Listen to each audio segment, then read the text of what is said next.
it's been made official, the fight that I wanted to see, the fight that you can check it out on my channel here, Crazy Joe's Galaxy. Hit the subscribe button. Now, I did a video where I broke it down as to who was available to fight Brock Lesnar in his return at UFC 200, whether they be injured, whether they be booked in another fight, and who was available to fight that was cleared by the doctors, and who I would like to see him fight. And I said Mark Hunt is the one that seemed like the obvious choice and the only choice. Because a lot of guys had medical suspensions or had surgeries and recovering from them and wouldn't be cleared. Guys are already booked in fights, and then there's guys where it's like they don't have, like they're awesome lockdown warriors in the heavyweight division, but they don't have that big name appeal yet.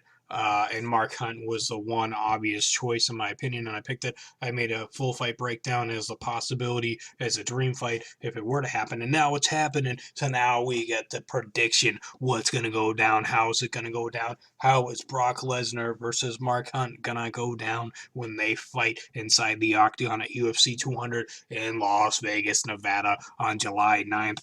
It is going to be insane, and I can't wait. It is the co-main event. This is a gigantic, huge event. Man, like when some of the matches when they first were rolling out with them, I was like, yeah, I can dig it, I can feel it, but it doesn't feel like it has that big allure. But then even like once they made every fight announced before this one, I was like, man, this is gonna be insane. Now I'm like, oh my god, like what? Holy crap, this is awesome. But anyway, so Mark Hunt versus Brock Lesnar. Mark Hunt is 12-10-1 in his pro career. Brock Lesnar's 5-3 in his MMA pro career, and it is going to be insane. Mark Hunt, the Super Samoa, has got knockout power in his hands where he just plop you right in the head and knock you out and walk off. And he's had multiple walk-off knockouts with 9 KO TKO victories. He's never submitted anyone. He's lost 3 times by decision. He's lost 4 times by KO TKO. He's lost 6 times by submission. Never lost to the judges. Only 3 times in his career out of 22 fights has it gone to the judges. Now, he's coming off of 2 wins off of Bigfoot Silva with the TKO in the first round at UFC 193, and then he had an epic knockout over Frank Mir in the first round with a walk-off knockout at UFC 185. He lost twice prior to that. The first one was the Steep with a 5th round KO TKO, which was insane. That fight was bad, brutal. He had lost to Fabrizio Doom with a flying knee knockout punches at UFC 180 for the interim heavyweight championship. He beat Roy Nelson by KO. Draw with Bigfoot at one point when they fought. He lost to Junior Dos Santos by KO. He beat Struve Congo by TKO. He beat Rothwell by unanimous decision, and I could go on and on. He did have he had quite a losing streak at one point where he lost to Barnett, he lost to Fedor, he lost to Alistair, he lost to Manhoef, he lost to Gegard Musashi and Sean McCorkley. Then he came back and he turned things around when he defeated Chris Chuckshinier. So it's going to be interesting. It is going to be crazy. Now, we have Brock Lesnar, who has got 2 KO, TKO wins, 2 submission wins, 1 decision win. He lost twice by TKO, KO, and 1 by submission.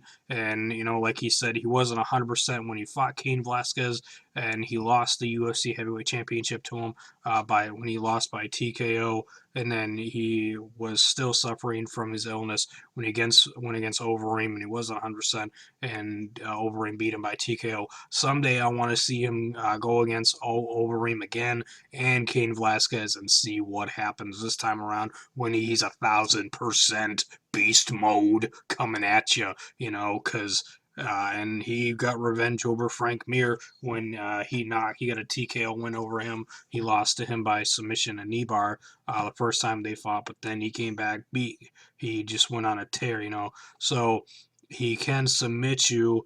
Actually, that one would be considered a TKO knockout. So really, he's got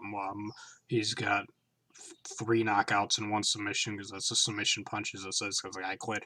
But anyway, so I think he's going to take him out and get a TKO victory over Mark Hunt on the ground, or he'll just straight up knock him out on the ground.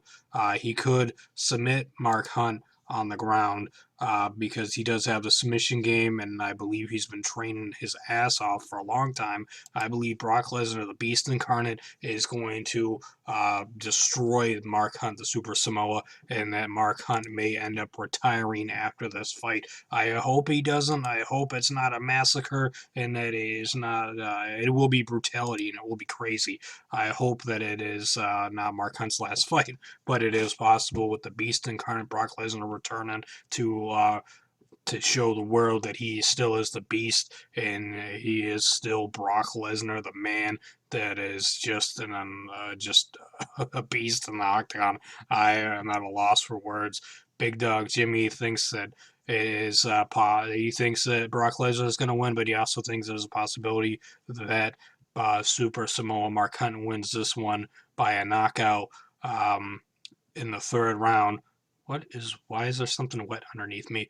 My sock, that is, not under my butt. So, anyway, so the he thinks that Brock Lesnar is going to submit Mark Hunt on the ground. So leave us a comment, like the video, share the video, subscribe to Crazy Joe's Galaxy. We will be doing a pre-enactment of how I think it's going to go down soon. Thanks for watching.